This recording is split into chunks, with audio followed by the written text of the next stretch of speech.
to uncover my favorite fall reads. Hey, it's B. Welcome to my channel, Mama Needs to Read Romance, and gush about the books I've read the last 3 months. Welcome to one of my favorite videos to film all year. It's that time where I get to gush about my favorite reads for the past 3 months, September, October, and November, in no particular order. Let's start with an arc I just finished the other day. It's coming out January 7th, 2025, book 3 of the When in Rome series, Beg, Borrow, or Steal by Sarah Adams. This book made me feel like I was back in the small town of Rome, Kentucky, where the series is set. Now we're focused on Walker's sister, Emily, and her love story. She has an arch nemesis since college, and they've wound up teaching together. He left and she thought she was free of him forever, but now he's back in town and he's her neighbor. This enemies to lovers was just perfection. The banter was A+. I loved how both of them were able to peel off the layers of their vulnerability with each other. It felt so real. These characters are so richly developed. I don't know how Sarah Adams does it. After I closed the pages of this book, I actually missed the characters afterwards. There's an element of this that deals with how they're writers, and there's a scene where he helps her block a love scene that was one of my favorite scenes I think I've read in any book all year. And I love how she peppered her story with emails and text messages that went back in time about 15 years to the beginning of their relationship, where they just hated each other. It was really, really good. One of the best enemies to lovers I've ever read. Now, Sarah Adams, initially when she wrote, she was a closed door author. She's now open door, but it's still very lightly spiced, if you can say it like that. She begins her book telling readers which chapters to avoid if they'd rather not get that open door experience. I'm already chomping at the bit for book 4, but it's the final book in the series, which means it'll be over. Here's another one I gave 6 stars to. This is The Co-op by Tara DeWitt. I'd never read her before, and I grabbed the arc because I was fascinated. Everybody talks about how great she is. This is actually a rewrite of a book she released many years ago. I was listening to the original audio while reading the physical arc, and then I realized very quickly that this is completely different. If you've read this book before and you think you know it, you don't. It's done so much better than it was originally. This is dual timeline, which was done exceptionally. We get to really experience these characters' journeys, and while our heroine is very hard-nosed and closed off in the beginning, the character development and the growth really made this ending top-notch. I felt like I went on a journey with these characters. They start off as friends who then become friends with benefits. It's very difficult for either of them to share their feelings, and when one of them reaches out, the other one shuts the door. They haven't communicated in many years, but now they're forced together because they're now co-owners of their grandmother's former home. They need to completely gut the place and fix it up if they're going to be able to sell it. They're in such a financial bind that they have to live together in the house while they're redoing it, and it makes for all kinds of awkward and ridiculously intense scenes. I could not stop turning pages, and every time I had to stop reading, I just wanted to go back for more. This book is set at the beach as well, so if you like a little bit of a beach vibe, it's definitely for you. But I just found this book to be absolutely exceptional, and it's made me want to make Tara DeWitt an auto-by-author, despite the fact that I've never read any of her other things, but I know I need to. One of my favorite historical romance reads was To Steal a Heart by Kate Bateman. This was actually published as Casey Bateman. It's one of her independent books. I found it to be incredible. We have a hero who's a spy who needs the help of a tightrope walker to do some of the things that he can't do. She decides to take up a bargain with him despite the fact that she hates his guts. This is primarily set around the time of the Napoleonic Wars. The settings of this were exceptional. We get to spend quite a bit of time at a dilapidated French countryside estate that used to be a vineyard, where he trains her and gets her up to speed so that she can go on this mission with him. Oh my gosh, the training scenes were exceptional. He is more of a kind of like an alpha male, where he's tough on the outside but sweet on the inside. A little tougher than I generally like in my heroes, but Kate Bateman really makes it work. The way these two get to respect and trust one another, and then the feelings come later. Oh, I just thought it was great. There's so much intensity, so much excitement. I loved the missions. I loved the spice. I felt like I was watching a movie. It was so much fun. If you've watched my channel for any length of time, you know that I'm obsessed with Sarah Reddy and her Ghosted series. While the book Wished came out this past fall, it's the last one in the Ghosted series. It did not disappoint. I enjoyed this so very much. We have a woman who cleans houses for a living. She has fallen in love with the man whose mansion she cleans, and she comes across a necklace and makes a wish, and she wishes that maybe she could just be married to him to see what it would be like. Oh, she gets her wish, and it is crazy what follows. This was the spiciest book of the series, and Sarah Reddy does an exceptional job with that. I love not knowing what was going to happen. There's not a whole lot more I can say because I think half the fun is exploring this yourself, but if this sounds even remotely interesting to you, definitely give it a try. I love Lindsay Lovis's historical romance books, but here is a paranormal one that she tried her hand at and did an incredible job with. This is Perfectly Wicked, which is set in a Maine apple orchard owned by a family of witches. There was magic, there was mystery, there were actual ghosts, unlike a lot of the books I read this fall that I thought would have ghosts in them.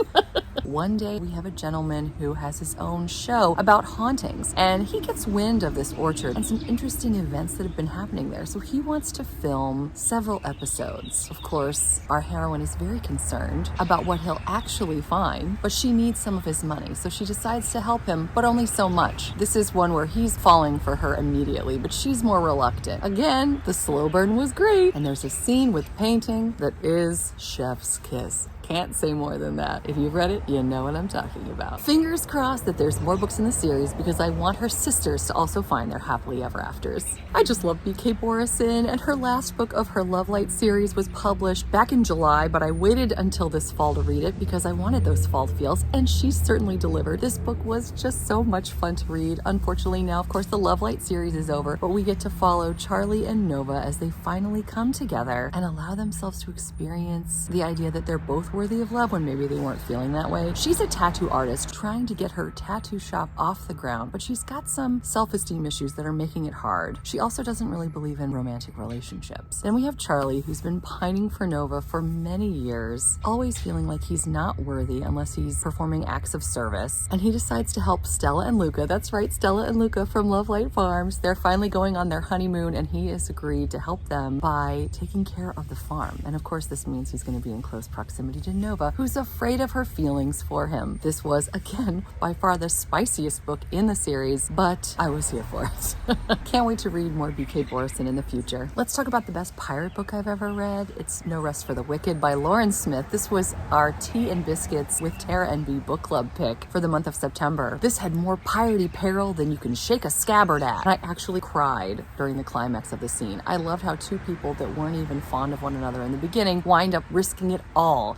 to save each other. I also love a fierce heroine, and Lauren Smith delivers that in spades. Dominic initially seems like a terrible pirate, but really we learn that he's so much more. Lauren Smith does an excellent job creating a richly developed pirate character and taking him in our eyes from this vile villain to an incredible hero. I was really impressed. He actually winds up kidnapping our heroine, who then has to dress as a cabin boy in order to protect herself and her lady's maid from the crew. Of course, she's in close proximity to our hero, and through the heroic acts that they each perform, I think they begin to deeply respect the other person before romantic feelings develop, which felt really satisfying. There were twists in this that I never expected. There were times that I gasped. It was a whole lot of piratey fun. I gotta share my first Tracy Sumner, which is actually the 6th book of the Duchess Society series. Oh my gosh, I enjoyed this so much, and I know I would have enjoyed it even more had I read the entire series, because we get quite a lot of an ensemble cast that's all happily together and cute with their inside jokes. And I was going, what? But I enjoyed this immensely. It gave me Lisa Kleypas's Again the Magic vibes, where we have childhood friends turn adolescent lovers, but then they're torn apart and they're both miserable. They're just living half lives until 20 years later when they encounter one another again. And maybe all the feelings are still there. And just to give you a little more backstory, Jasper Noble is our hero. He was nobody. And so, despite the fact that he and our heroine, Cece, loved each other so very much, she was a titled lady. He could never be with her. She has to marry some old guy who's got a title. And she says to him tearfully, just go. And so he does. He then becomes a spy. No one realizes who he really is. I loved going on a journey with them through house parties and late night dips in the lake, and there were just so many fun settings. We're in the city, we're in the country. It was like the consummate historical romance if you really just want to get away from it all and experience a good story that felt like a movie again. I found the emotion throughout and the intensity absolutely riveting. And man, can Sumner write a love scene. I just loved it. The hidden identity aspects of this were so fun, and I just was holding my breath waiting to see when they'd be together again.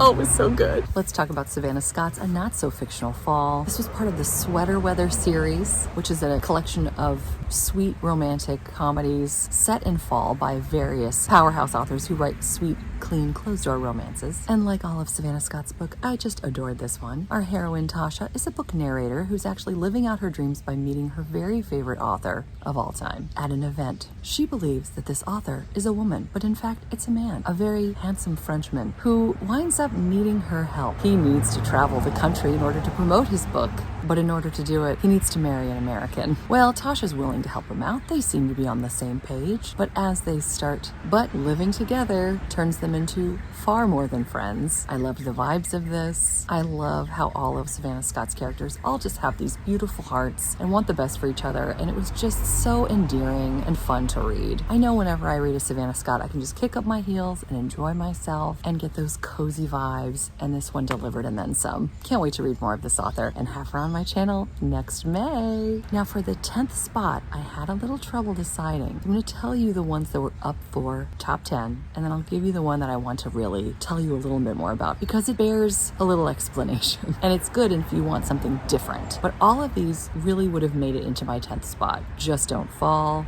The Nightmare Before Christmas, A Raven's Heart, Courtshipped, and the one I want to talk to you a little bit more about, Puck and Prejudice. This one was fascinating. Was the writing always exceptional? No, although there were many highlightable lines. We have a mashup, literally a hockey player who travels back in time to Jane Austen's time, actually. In fact, he even meets Jane Austen, and our heroine is good friends with Jane Austen. He and our heroine become fast friends, but are very attracted to one another, as we discover early on. They decide to help one another out before he travels back to his own time. She's going to figure out how to help him get back to his own time if he marries her, because then once he dies by disappearing back to his own time, she will be a widow and be able to live out her life however she chooses. I found this fascinating. I actually learned a lot about history and just the inner workings of things that you don't normally hear about in historical romance, like what happened when people needed to go to the bathroom or needed help with their teeth. These types of things are never covered, and it felt like I had myself gone back in time and was experiencing these things. It was really inventive. Some of the plot points felt a bit contrived just to get from point A to point B, but that was fine. And sometimes it did read like a YA. We weren't getting a lot of the deeper feelings of the characters, but again, just the experience overall was really fascinating. The spicy scenes definitely did not feel YA.